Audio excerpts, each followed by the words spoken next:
Hello साथियों, welcome to royal study. दोस्तों, मध्य प्रदेश आबकारी आरक्षक 2023 की स्पेशल एग्जाम का एनालिसिस फाइनली हम आपके लिए लेकर आ चुके हैं। 21 फरवरी आज फर्स्ट शिफ्ट का जो पेपर हुआ है उसका एनालिसिस यहां पर हम इस वीडियो में आपके लिए लेकर आए हैं और 110% रियल क्वेश्चंस यहां पर आपके लिए लेकर आए हैं। कोई भी फेक एक सिंगल क्वेश्चन भी आपको देखने को नहीं मिलेंगे। गाइस, हम थोड़ा सा लेट वीडियोस लेकर आते हैं पर सभी क्वेश्चंस एग्जैक्ट लेकर आते हैं जो कि आपके एग्जाम में पूछे गए हैं। सो इस वीडियो को पूरा देखिएगा क्योंकि पूरी डिटेल के साथ कवर करेंगे एक एक चीजें। और अगर आपका आगे आने वाले किसी भी दिन एग्जाम है तो आप हमें नंबर पर अपने क्वेश्चंस जो है जरूर से सेंड कीजिएगा। इसके अलावा इसकी जो पीडीएफ है गाइस, इससे पहले वाली जो पीडीएफ है हमने एप्लीकेशन पर डाल दी है। कहां पर मिलेगी? तो गाइस, जैसे ही आप ऐप को डाउनलोड करके इंस्टॉल कर लेंगे उसके बाद में यहां पर होम पर क्लिक करने के बाद में यहां पर आपको एक ऑप्शन मिलेगा स्टडी मटेरियल वाला, या फिर थ्री डॉट पर क्लिक करके यहां पर भी आपको स्टडी मटेरियल वाला एक ऑप्शन मिल जाएगा। उस पर क्लिक करेगा। इस पर क्लिक करने के बाद में कुछ इस तरह से ये आपको दिखाई देगा। यहाँ पर पहला जो फोल्डर बना है ये एमपी आबकारी एनालिसिस 2023 वाला बना है। इस पर आप क्लिक कर लीजिएगा। आपको डेट वाइज सारे पीडीएफ डाल दिए हैं तो आप चेकआउट करिएगा। इससे पहले के डाल दिए हैं, ये भी जल्द आपके लिए डाल देंगे। क्लियर है? तो अब बिल्कुल भी कंफ्यूज मत होइएगा कि कहां पर पीडीएफ मिलेगी। सारी चीजें बता दी है। आप एप्लीकेशन को डाउनलोड करके वहां से इसको डाउनलोड कर सकते हैं। टेलीग्राम को भी ज्वाइन कर लीजिएगा क्योंकि टेलीग्राम पर भी हमने पीडीएफ अपलोड कर दिए हैं। तो टेलीग्राम को भी लिंक डिस्क्रिप्शन में डालिए। एप्लीकेशन टेलीग्राम दोनों को आप ज्वाइन कर लीजिएगा। इसके अलावा हम देखिए हमारा स्पेशल महाशिवरात्रि स्पेशल ऑफर चल रहा है और इसमें अप टू 90% तक का डिस्काउंट आपको दिया जा रहा है। 22 फरवरी रात 12 बजे ये ऑफर समाप्त हो जाएगा। अगर आपने अभी तक एनरोल नहीं किया है कर लीजिएगा। काफी अच्छा स्पेशल ऑफर है, महाशिवरात्रि स्पेशल कूपन कोड है और इसके बाद में ये ऑफर समाप्त हो जाएगा जो कि दोबारा से देखने को नहीं मिलेगा। तो लास्ट चांस है आपके लिए, इसको जल्दी से आप इसमें एनरोल कर लीजिएगा। क्लियर है? फाइनली स्टार्ट करते हैं। देखिए हमारा जो फर्स्ट शिफ्ट का क्वेश्चन पहला पूछा गया है, ये क्वेश्चन है आज 21 फरवरी फर्स्ट शिफ्ट का है ये। और पहला क्वेश्चन पूछा गया है साहित्य के क्षेत्र में नोबेल पुरस्कार 2022 किसको मिला है? देखिए साहित्य के क्षेत्र में नोबेल पुरस्कार 2022 जो मिला है ये एनी एर्नॉक्स को मिला है। एनी एर्नॉक्स इनका नाम है ना। साहित्य में वर्ष 2022 का नोबेल पुरस्कार फ्रांसीसी लेखक है एनी एर्नॉक्स। इनको साहस और नैदानिक तीक्ष्णता जिसके साथ वह व्यक्तिगत स्मृति व्यवस्थाओं और सामूहिक प्रतिबंधों को उजागर करती है, इसके लिए इनको दिया गया है। एनी एर्नॉक्स इनका नाम है। क्लियर है? इसके अलावा वर्ष 2021 में उपन्यासकार अब्दुल राजाक गुरुगनाह को दिया गया था साहित्य के क्षेत्र में। तो अगर 2021 का पूछे जाए तो आप ये याद रखिएगा, आगे से 22 का बता दिया है। इसके अलावा कुछ भारत से रिलेटेड है, जैसे कि साहित्य में नोबेल पुरस्कार प्राप्त करने वाले एकमात्र भारतीय कौन है? इनका नाम है रविंद्रनाथ टैगोर जी। हो सकता है ये क्वेश्चन आगे आपसे बन जाए, है ना। गुरुदेव रविंद्रनाथ टैगोर इस पुरस्कार को जीतने वाले पहले भारतीय थे और उन्हें 1913 में साहित्य के लिए नोबेल पुरस्कार मिला था। इसी तरह एक और क्वेश्चन बनता है कि साहित्य के क्षेत्र में प्रथम नोबेल पुरस्कार विजेता कौन है? तो साहित्य के क्षेत्र में प्रथम नोबेल पुरस्कार विजेता जो है यह सुली प्रूदहोम इनका नाम है। सुली प्रूदहोम, है ना, प्रूदहोम जिनको बोला जाता है। 1901 में इनको दिया गया था। एक फ्रांसीसी कवि और निबंधकार रहे हैं। क्लियर है? साहित्य में नोबेल पुरस्कार प्राप्त करने वाले पहले प्रथम व्यक्ति यही थे। क्लियर है? अगला क्वेश्चन पूछा गया है आपसे कि दादाभाई नौरोजी भारतीय राष्ट्रीय कांग्रेस यानी आईएनसी के किस अधिवेशन के अध्यक्ष थे? दादाभाई नौरोजी इस तरह से क्वेश्चन पूछा गया था, या कितनी बार रहे हैं, या कौन से सन में रहे हैं, और ऑप्शन आपको दे रखे थे। तो हमने सारी चीजें इनसे रिलेटेड कवर करवा दी आपसे। अगर कोई भी क्वेश्चन पूछा होगा यहाँ से आपका कवर हो जाएगा। दादाभाई नौरोजी भारतीय राष्ट्रीय कांग्रेस के जो अधिवेशन के अध्यक्ष थे, 3 अधिवेशन के अध्यक्ष रहे थे ये 3। एक 1886 कलकत्ता अधिवेशन के, दूसरा 1893 में लाहौर अधिवेशन जो हुआ था उसके, और तीसरा 1906 में कलकत्ता में हुआ था उसका। तो 2 कलकत्ता में एक लाहौर में जो अधिवेशन हुआ था उसके ये 3 बार अध्यक्ष रहे थे। 3 अधिवेशनों के अध्यक्ष रहे थे 1886, 1893 और 1906 में। क्लियर है? दादाभाई नौरोजी को grand old man of India के रूप में भी जाना जाता है। क्लियर है? भारतीय राष्ट्रीय कांग्रेस के संस्थापक सदस्यों में से एक ये थे। 3 बार यानी 1886 कलकत्ता सत्र, 1893 लाहौर सत्र और 1906 कलकत्ता सत्र के अध्यक्ष ये बने थे। और इसके अलावा guys UK house of Commons के लिए चुने गए संसद के पहले भारतीय सदस्य थे। और उन्होंने वर्ष 1865 में लंदन में इंडियन सोसाइटी और वर्ष 1867 में ईस्ट इंडिया कंपनी जो एसोसिएशन था, ईस्ट इंडिया एसोसिएशन, इसकी स्थापना भी इन्होंने ही की थी। तो इनके बारे में आप याद रखिएगा, आपके एग्जाम में आगे आने वाले टाइम में जरूर से ये क्वेश्चंस यहां से बनेंगे। अगला क्वेश्चन पूछा गया है घोड़ों को दागने की प्रथा निम्नलिखित में से किसके द्वारा शुरू की गई थी? घोड़ों को दागने की जो प्रथा शुरू की गई थी ये अलाउद्दीन खिलजी ने शुरू की थी। अलाउद्दीन खिलजी, यहां से आपका सही जवाब रहेगा। घोड़ों को दागने की प्रथा अलाउद्दीन खिलजी ने शुरू की थी। देखिए अलाउद्दीन जो खिलजी का कार्यकाल रहा है, शासनकाल रहा है 1296 से 1316 तक इनका ये कार्यकाल ये था। क्लियर है? और तुर्की सुल्तानों में अलाउद्दीन खिलजी प्रथम शासक था जिसने घोड़ों को दागने की प्रथा प्रारंभ की थी। देखिए घोड़ों को दागने की प्रथा शुरू की और सैनिकों की एक सूची भी बनाई रखी इन्होंने। और देखिए इन्होंने सीरी गांव के पास में प्रतिष्ठित फौज जो खौज था इसका निर्माण भी करवाया था। तो अलाउद्दीन खिलजी के द्वारा ही ये करवाया गया था। और इंपॉर्टेंट डिटेल अलाउद्दीन खिलजी से हम कवर करते हैं। देखिए खिलजी वंश का सम्राट था अलाउद्दीन खिलजी और भारत में मंगोलों के आक्रमण को वापस भेजने के लिए ये जाना जाता था। क्लियर है? इसके अलावा मलिक काफूर, कल क्वेश्चन आपका पूछा था मलिक काफूर से, तो मलिक काफूर अपने दक्कन अभियानों के यानी दक्षिण अभियान या फिर दक्कन भी उनको बोला जाता है। तो मलिक काफूर अपने दक्षिण दक्कन अभियानों के समय अपनी सेनाओं का सेनाध्यक्ष था, यानी अलाउद्दीन खिलजी की सेनाओं का सेनाध्यक्ष ये था मलिक काफूर। उसने महत्वपूर्ण प्रशासनिक परिवर्तन किए। किसने? अलाउद्दीन खिलजी ने। अलाउद्दीन खिलजी दिल्ली में कुतुब मीनार में दफनाया गया, है ना। अलाउद्दीन खिलजी ने बाजार नियंत्रण जो नीति थी इसकी शुरुआत भी की थी। अलाउद्दीन खिलजी ने 1296 से 1316 तक शासन किया था और अलाउद्दीन खिलजी को भारत में मंगोल आक्रमणों प्रतिरोध करने के लिए जाना जाता है। तो ये सारी डिटेल अलाउद्दीन खिलजी से रिलेटेड है, आप देख लीजिएगा। अगला क्वेश्चन पूछा गया है वर्ष 2022-23 में भारत की जीडीपी का जो अनुमान है ये कितना है। तो वर्ष 2022-23 में भारत की जीडीपी का जो अनुमान है, देखिए यहाँ पर जो आपको डेटा हमें मिला है उसी अकॉर्डिंग हमने बताने की कोशिश की है। अगर क्वेश्चन हो सकता है थोड़ा बहुत आगे पीछे हो तो आंसर भी चेंज होगा। क्लियर है? तो 273.08 लाख करोड़ रुपए आपका यहाँ से सही जवाब रहेगा अगर यही क्वेश्चन था आपका। तो वर्तमान मूल्य पर जीडीपी 2022-23 में 273.08 लाख करोड़ रुपए रहने का अनुमान है, जबकि 2021-22 के लिए अस्थायी अनुमान है ये, और इसके 236.65 लाख करोड़ रुपए रहने की संभावना जताई गई थी। इस प्रकार वर्तमान मूल्य पर जीडीपी में वृद्धि दर 2022-23 में 15.4% रहने की संभावना है, जो 2021-22 में 19.5% थी। क्लियर है? अगला क्वेश्चन बना है आपका कि बजट के पहले आर्थिक जो सर्वेक्षण आता है, इकोनॉमिक सर्वे जो आता है, ये कब आता है। तो बजट के पहले आर्थिक जो सर्वेक्षण रिपोर्ट आती है, इकोनॉमिक सर्वे जो रिपोर्ट आती है, ये बजट पास होने के एक दिन पहले आती है, यानी 1 फरवरी को हर साल बजट आता है, तो 31 जनवरी को ये आती है एक दिन पहले। 31 जनवरी सही जवाब रहेगा। हर साल 1 फरवरी के दिन देश का आम बजट पास किया जाता है, आप सभी को पता होना चाहिए। इससे ठीक एक दिन पहले आर्थिक सर्वेक्षण को सामने रखा जाता है और यह आर्थिक सर्वेक्षण बजट का मुख्य आधार होता है। इसमें इकोनॉमिक की पूरी तस्वीर सामने आती है। आर्थिक सर्वेक्षण अर्थव्यवस्था की मौजूदा स्थिति की जानकारी देने और नीतिगत नुस्खे सुझाने के लिए केंद्रीय बजट से एक दिन पहले संसद में पास किया जाता है। भारत का पहला आर्थिक जो सर्वेक्षण है ये कब प्रस्तुत किया गया था? 1950-51 में। 1950-51 में यह प्रस्तुत किया गया था। आर्थिक सर्वेक्षण पिछले एक साल के दौरान देश की अर्थव्यवस्था की स्थिति पर सरकार की एक रिपोर्ट होती है और इसे वित्त मंत्रालय के तहत आर्थिक मामलों के विभाग के द्वारा तैयार किया जाता है। क्लियर है? अगला क्वेश्चन पूछा गया है जैव विविधता अधिनियम किस वर्ष पारित किया गया था? 2002 में पारित किया गया था। जैव विविधता अधिनियम 2002 भारत की संसद द्वारा लागू एक अधिनियम है। भारत में जैव विविधता के संरक्षण के लिए एक अधिनियम यह है और यह पारंपरिक जैविक संसाधनों और ज्ञान के उपयोग से उत्पन्न होने वाले लाभों को समान रूप से साझा करने के लिए एक तंत्र प्रदान करता है। जैव विविधता के सम्मेलन के तहत दायित्वों को पूरा करने के लिए जैव विविधता अधिनियम बनाया गया था। क्लियर है? अगला क्वेश्चन पूछा गया है COP15 सम्मेलन कहां हुआ था? COP15 सम्मेलन जो हुआ था ये मॉन्ट्रियल में हुआ था। मॉन्ट्रियल आपका सही जवाब रहेगा। जैव विविधता पर संयुक्त राष्ट्र सम्मेलन जिसे पार्टियों के सम्मेलन यानी COP15 के रूप में जाना जाता है ना। तो पार्टियों के सम्मेलन के रूप में इसको जाना जाता है और ये कौन सा था? COP यानी COP15 ये था। तो COP15 जो हुआ था ये मॉन्ट्रियल में हुआ था जो कि कनाडा में आता है। तो 7 दिसंबर 2022 को मॉन्ट्रियल कनाडा में शुरू हुआ। 2 सप्ताह तक चलने वाला सम्मेलन ये है जो कि 7 से 19 दिसंबर 2022 तक चला था और मूल रूप से अक्टूबर में कुनमिंग चीन में आयोजित होना था ये, पर कोविड चीन में देखिए कोविड की जो स्थिति थी काफी बिगड़ गई थी एक बार वापस से, तो इसके कारण इसे मॉन्ट्रियल कनाडा में स्थानांतरित कर दिया गया है। क्लियर है? देखिए गाइस करंट अफेयर्स अगर हम मोटा देखें तो यहाँ पर 4 से 5 नंबर के क्वेश्चंस डेली आपकी पूछे जा रहे हैं। हमने कल वाला जो तीनों शिफ्ट का एनालिसिस आपको दे दिया था, अगर आपने नहीं देखा है तो देख लीजिएगा। सेकंड और थर्ड का भी दे दिया था। तो गाइस उसमें भी 4 से 5 नंबर की करंट अफेयर से नेशनल करंट अफेयर से क्वेश्चंस आ रहे हैं और नेशनल करंट अफेयर हमने आपको पूरा करवाया है हमारे नए चैनल एग्जाम टाउन पर। अगर आपने नहीं देखा है तो डिस्क्रिप्शन में आपको लिंक मिल जाएगी एग्जाम टाउन चैनल की, वहां पर देख लीजिएगा। टॉप क्वेश्चंस वहां पर कवर किए और वहां से ज्यादा क्वेश्चंस आपके बन रहे हैं। एक और वीडियो दे देंगे, आप चैनल को सब्सक्राइब कर लीजिएगा ताकि आपका करंट अफेयर जितना भी पूछे जाए वो पूरा कवर हो जाए, है ना। टॉप सिलेक्टेड क्वेश्चंस आपको दे देंगे ताकि आपका सारी टेंशन खत्म हो जाए। गाइस हमारी आबकारी आरक्षक की स्पेशल टेस्ट सीरीज है, अगर आपने अभी तक ज्वाइन नहीं किया कर लीजिएगा। काफी अच्छा स्पेशल ऑफर चल रहा है और अब तक की सबसे एडवांस टेस्ट सीरीज है, आप एक बार जरूर से चेकआउट करिएगा। क्लियर है? देखिए नेक्स्ट क्वेश्चन पूछा गया है बजट 2022-23 में इकोनॉमिक ग्रोथ कितनी है? तो बजट 2022-23 में इकोनॉमिक जो ग्रोथ है ये भारत की आर्थिक वृद्धि दर 9.2% अनुमानित है। क्लियर है?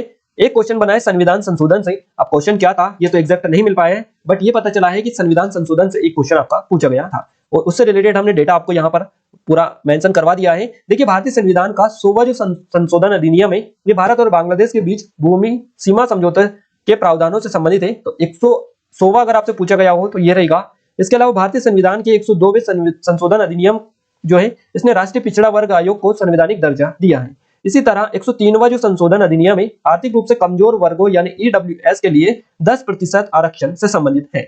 इसी तरह भारतीय संविधान के 24वें जो संवैधानिक संशोधन है इसमें राष्ट्रपति के लिए संवैधानिक संशोधन विधेयक पर अपनी सहमति देना अनिवार्य कर दिया है। इसके अलावा 44वां जो संवैधानिक संशोधन है इसने संपत्ति के अधिकार को मौलिक अधिकारों की सूची से हटा दिया है, जो कि सबसे ज्यादा पूछा जाता है। इसके अलावा एक और पूछा जाता है ज्यादातर 59वां संवैधानिक संशोधन, इसने आवश्यक समझे जाने पर केंद्र सरकार को पंजाब में आपातकाल लगाने का अधिकार दिया था। क्लियर है? तो ये 4 5 7 जो जितने भी रखे हैं हमने सारे आप याद रखिएगा क्योंकि ये ज्यादा पूछे जाते हैं। अगला क्वेश्चन है युद्ध अभ्यास कहां होते हैं, इस तरह से क्वेश्चन था। अब ये क्वेश्चंस कुछ मुझे समझ में नहीं आए हैं क्योंकि ये क्वेश्चंस ऐसा कैसा हो सकता है, युद्ध अभ्यास कहां होते हैं इस तरह से कोई क्वेश्चन था, एग्जैक्ट क्वेश्चन नहीं मिल पाया है, इसलिए आंसर भी इसका पॉसिबल नहीं हो पाता है बताना। बाकी डिटेल हमने पूरी मेंशन कर दी है आपके लिए ताकि आपकी ज्यादा से ज्यादा चीजें आपको कवर हो पाए। देखिए सैन्य अभ्यास जो है इसको मिलिट्री एक्सरसाइज भी बोलते हैं, युद्ध अभ्यास भी इसको बोला जाता है या फिर युद्ध क्रीड़ा या वॉर गेम भी इसको कहा जाता है। सैन्य कार्रवाई के लिए प्रशिक्षण देने के उद्देश्य से सैन्य संसाधनों का उपयोग इसके तहत किया जाता है और इसमें बिना वास्तविक युद्ध का सामना किए या तो युद्ध के प्रभाव का पता लगाया जाता है या फिर रणनीतियों की परीक्षा की जाती है। इससे यह भी सुनिश्चित होता है कि सेना युद्ध के लिए तैयार है या नहीं है। क्लियर है? अन्य देशों के साथ में भारत के सैन्य अभ्यास कौन कौन से होते हैं वो एक नजर हम कवर कर लेते हैं क्योंकि ये आपके एग्जाम में सबसे ज्यादा बनते हैं। क्लियर है? तो अन्य देशों के साथ में भारत के अन्य सैन्य अभ्यास जो है, देखिए अभ्यास का नाम और देश, गरुड़ शक्ति जो सैन्य अभ्यास होता है भारत और इंडोनेशिया के बीच में होता है। इक्वेरियन सैन्य अभ्यास मालदीव और भारत के साथ में होता है, बीच में होता है। हैंड इन हैंड जो सैन्य अभ्यास है ये चीन और भारत के बीच में होता है। बोल्ड कुरुक्षेत्र सैन्य अभ्यास सिंगापुर और भारत के साथ में होता है बीच में। मित्र शक्ति श्रीलंका और भारत के बीच में होता है। नोमैडिक एलिफेंट मंगोलिया और भारत के बीच में सैन्य अभ्यास होता है। शक्ति जो सैन्य अभ्यास है ये फ्रांस और भारत के बीच में होता है। सूर्य किरण नेपाल और भारत के बीच में एक सैन्य अभ्यास होता है। और युद्ध अभ्यास जो युद्ध अभ्यास सैन्य अभ्यास है ये, है ना, ये संयुक्त राज्य अमेरिका और भारत के बीच में होता है। इनको भी आप अच्छे से कवर कर लीजिएगा। अगला क्वेश्चन पूछा गया है आपका कि विश्व ओजोन दिवस कब मनाया जाता है। विश्व ओजोन दिवस हर साल 16 सितंबर को मनाया जाता है। 16 सितंबर आपका सही जवाब रहेगा। देखिए 1995 से हर साल 16 सितंबर को विश्व ओजोन दिवस मनाया जाता है और यह दिन ओजोन परत को, देखिए यह दिन जो है ओजोन परत को नष्ट करने वाले पदार्थों पर मॉन्ट्रियल प्रोटोकॉल पर हस्ताक्षर करने की याद दिलाता है। मॉन्ट्रियल प्रोटोकॉल का उद्देश्य ओजोन क्षयकारी पदार्थों के उपयोग को समाप्त करके पृथ्वी की ओजोन परत की रक्षा करना था। देखिए क्लोरोफ्लोरोकार्बन जिसको CFC बोला जाता है वह मुख्य पदार्थ है जो ओजोन परत को छीन कर रहा है करता है। और ओजोन विश्व ओजोन दिवस 2019 का विषय क्या था, 32 वर्ष और विरोहन, ये इसका विषय रखा गया था। तो आप याद रखिएगा 16 सितंबर को यह हर साल मनाया जाता है। अगला क्वेश्चन पूछा गया है पुस्तक और लेखक से। पुस्तक और लेखक से क्वेश्चन पूछा गया है। अब एग्जैक्ट क्वेश्चन पता नहीं है कि क्या क्वेश्चन था। क्लियर है? अगला क्वेश्चन पूछा गया है एबेल पुरस्कार 2022 किसको मिला है। एबेल पुरस्कार 2022 जो मिला है ये डेनिस पार्नेल सुलिवन को मिला है। डेनिस पार्नेल सुलिवन इनका नाम है, याद रखिएगा, अमेरिकी गणितज्ञ डेनिस पार्नेल सुलिवन इनका नाम है। और एबेल पुरस्कार 2022 इन्होंने जीत लिया है। उन्हें यह पुरस्कार टोपोलॉजी, विशेष रूप से इसके ज्यामिति, बीजीय या गतिशील पहलुओं में उनके अध्ययन यानी योगदान के लिए इनको दिया गया है। टोपोलॉजी गणित का एक क्षेत्र है जो अलग अलग रूपों की दो चीजों को समान मानता है यदि वे एक दूसरे में विकृत हो सकते हैं। एबेल पुरस्कार की स्थापना कब की गई, तो 1 जनवरी 2002 को स्थापित किया गया। इसका उद्देश्य गणित के क्षेत्र में उत्कृष्ट वैज्ञानिक कार्यों को करना है। क्लियर है? नॉर्वे के राजा एबेल पुरस्कार प्रदान करते हैं और यह जो पुरस्कार है प्रतिवर्ष उस व्यक्ति को दिया जाता है जिसने गणित के क्षेत्र में उल्लेखनीय काम किया हो। इस पुरस्कार का नाम निल्स हेनरिक एबेल के नाम पर रखा गया है जो नॉर्वे के प्रसिद्ध गणितज्ञ थे। तो याद रखिएगा ये एबेल पुरस्कार है ना, ये आपसे पूछा गया है। अगला क्वेश्चन पूछा गया है अंतरराष्ट्रीय परमाणु हथियार पूर्ण उन्मूलन दिवस कब मनाया जाता है। अंतरराष्ट्रीय परमाणु हथियार पूर्ण उन्मूलन जो दिवस मनाया जाता है ये 26 सितंबर को हर साल मनाया जाता है। संयुक्त राष्ट्र हर साल 26 सितंबर को अंतरराष्ट्रीय परमाणु हथियार पूर्ण उन्मूलन दिवस मनाता है और यह दिन विश्व समुदाय को वैश्विक परमाणु निरस्त्रीकरण के प्रति अपनी प्रतिबद्धता को प्राथमिकता के रूप में स्वीकार करने का एक अवसर प्रदान करता है और यह जनता को और उनके नेताओं को अपने ऐसे हथियार को खत्म करने के वास्तविक लाभों के बारे में शिक्षित करने का अवसर प्रदान करता है। तो आप याद रखिएगा ये कब मनाया जाता है, 26 सितंबर को मनाया जाता है।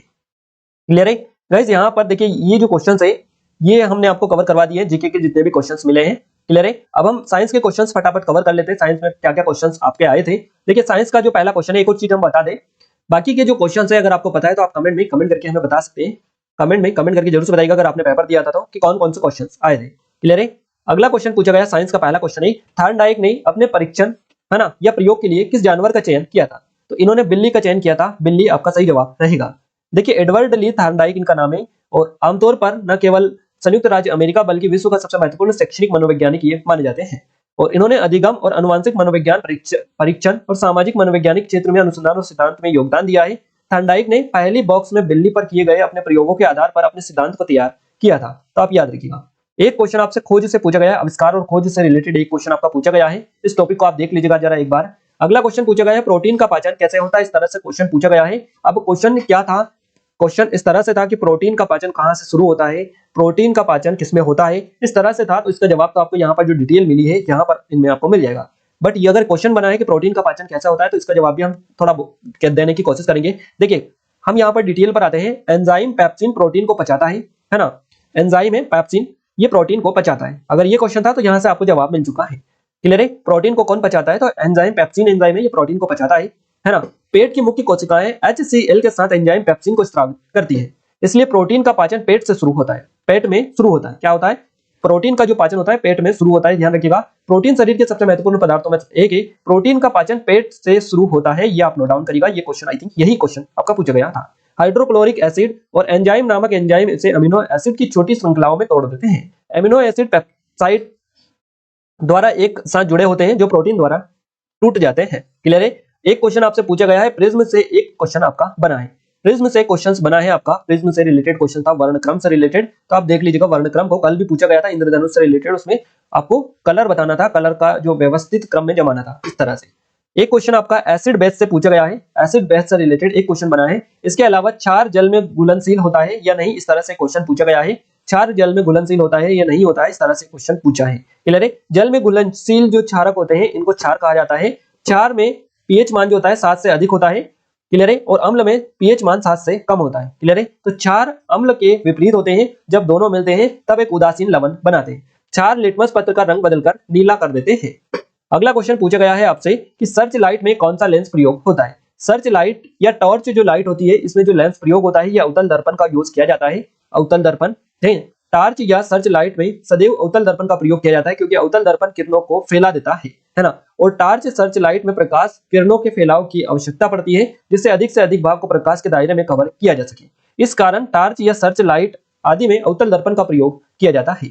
अगला क्वेश्चन पूछा गया है, घुलने के बाद वसा किस रूप में परिवर्तित होती है। अब ये क्वेश्चन इस तरह से मिला है, एग्जैक्ट क्वेश्चन नहीं मिल पाया है, ये क्वेश्चन आधा अधूरा है या इसका थोड़ा सा पैटर्न चेंज है, कुछ चीजें मिसिंग है इसमें, इसलिए यहाँ पर समझने में दिक्कत हो रही है। तो घुलने के बाद वसा किस रूप में परिवर्तित होती है, इस तरह से क्वेश्चन था आपका, देख लीजिएगा। इसके अलावा प्रकाश संश्लेषण से क्वेश्चन बना है आपका, और अम्ल क्षार से रिलेटेड क्वेश्चन भी बने हैं। क्लियर है? तो आप देख लीजिएगा, सारा हमने पूरी चीजें आपके सामने रख दी है कि कैसा आपका पेपर आया है, कौन कौन से टॉपिक आए हैं। एटलीस्ट गाइज आपको यहाँ पर 110% ये तो पता चल ही चुका है कि कौन कौन से टॉपिक्स आपके क्वेश्चंस बन रहे हैं। अब हम बात कर लेते हैं फटाफट मैथ्स की। मैथ्स में समय कार्य से, टाइम वर्क से 3 क्वेश्चंस बने हैं, परसेंटेज से 2 क्वेश्चंस बने हैं, ट्रेन से 2 क्वेश्चंस बने हैं, माध्य माध्यिका बहुलक से 4 से 5 नंबर के क्वेश्चंस पूछे गए हैं। इस टॉपिक को आप जरूर से एग्जाम से पहले देख कर जाए, क्योंकि यहाँ पर आपके 4 से 5 नंबर पक्के हो जाएंगे अगर आपने ये कवर कर लिया तो। क्लियर है? एलसीएम एचसीएफ से 2 से 3 नंबर के क्वेश्चंस बने हैं, बहुपद से भी आपके क्वेश्चंस पूछे गए हैं, लाभ हानि प्रॉफिट लॉस से रिलेटेड क्वेश्चंस बने हैं, परसेंटेज से क्वेश्चंस बने हैं, ये परसेंटेज हमने डबल मेंशन कर दिया है, माफी चाहिए। परसेंटेज से क्वेश्चंस बने हैं, औसत से क्वेश्चंस आपके पूछे गए हैं, और 2D 3D से भी क्वेश्चंस आपके बने हैं। अगर हम बात करें रीजनिंग में, तो रीजनिंग में अल्फाबेट से रिलेटेड 4 से 5 क्वेश्चंस पूछे गए हैं, कोडिंग डिकोडिंग 3-4 नंबर के क्वेश्चंस बन रहे हैं, 3 से 4 क्वेश्चंस। कौन सा गलत है, यानी आपको क्रम दे रखा है उसमें बताना है कौन सा गलत है। इस तरह से आपको 2-3 क्वेश्चंस देखने को मिल रहे हैं। कैलेंडर से भी 2-3 क्वेश्चंस मिल रहे हैं, आकृति से क्वेश्चंस बन रहे हैं, बैठक व्यवस्था से क्वेश्चंस बन रहे हैं। ये टॉपिक हमने जो बताए हैं, इन टॉपिकों से ज्यादा क्वेश्चंस आपके बन रहे हैं, इसलिए यहाँ पर हम कवर किया है इनको। बाकी और भी ऐसे टॉपिक है जिनसे भी आपके क्वेश्चंस बन रहे हैं, बट इनसे क्वेश्चंस ज्यादा बन रहे हैं इन टॉपिक्स को, तो इनको आप अच्छे से कवर कर लीजिएगा अपने एग्जाम से पहले। क्लियर है? सारी चीजें हमने A to Z आपको बता दिया है, पूरा पेपर आपका कैसे आया है, किस फरवरी फर्स्ट शिफ्ट को। आई थिंक ये वीडियो आपको पसंद आया होगा। इसके अलावा गाइज हम आपको बता दें, हमारे कुछ और भी ऑनलाइन कोर्सेज टेस्ट सीरीज, जैसे पटवारी की टेस्ट सीरीज है, आबकारी आरक्षक की, जेल फरारी फॉरेस्ट गार्ड की, एमपीपीएससी की स्पेशल टेस्ट सीरीज है, और एमपी करंट अफेयर की ई बुक है ये, है ना। 2022 की जनवरी से दिसंबर तक का पूरा करंट अफेयर डाला है, ये एमपी जीके की टेस्ट सीरीज ई बुक है ना। ये कोर्स है, वीडियो कोर्स। तो इन सभी की लिंक डिस्क्रिप्शन में दे रखी है। महाशिवरात्रि स्पेशल ऑफर में अब तक का सबसे एडवांस ऑफर आपको मिल रहा है, 90% तक की छूट दी जा रही है। तो डिस्क्रिप्शन में लिंक है, आप चेकआउट कर लीजिएगा, एप्लीकेशन को डाउनलोड कर लीजिएगा, वहां पर सारी डिटेल आपको मिल जाएगी। और आबकारी आरक्षक की टेस्ट सीरीज स्पेशली ज्वाइन कर लीजिएगा, काफी ज्यादा कंटेंट यहाँ पर आपको मिल जाएगा। यहाँ पर आपके एग्जाम में जितने भी क्वेश्चंस आ रहे हैं मैथ्स माध्यिका बहुलक से, इन सभी से रिलेटेड पूरा हमने डाला है इसमें, आप चेकआउट करिएगा। क्लियर है? इस वीडियो की पीडीएफ आपको यहाँ पर मिल जाएगी, जैसा कि हमने स्टार्टिंग में बताया। स्टडी मटेरियल में जाना है, इस पर क्लिक करने के बाद में यहाँ पर आपको फर्स्ट वाले पर क्लिक करके डाउनलोड कर लेना है। डिस्क्रिप्शन में लिंक है, आप जाकर ज्वाइन कर लीजिएगा। इस वीडियो को अपने दोस्तों के साथ ज्यादा शेयर करें, और वीडियो को लाइक भी करें, ताकि हमें सपोर्ट मिले, मोटिवेशन मिले, और आपके लिए रोज ऐसे ही वीडियोस लेकर आते रहे। तो आज के इस वीडियो में बस इतना ही, मिलते हैं हमारे नेक्स्ट वीडियो में। तब तक के लिए जय हिंद, वंदे मातरम।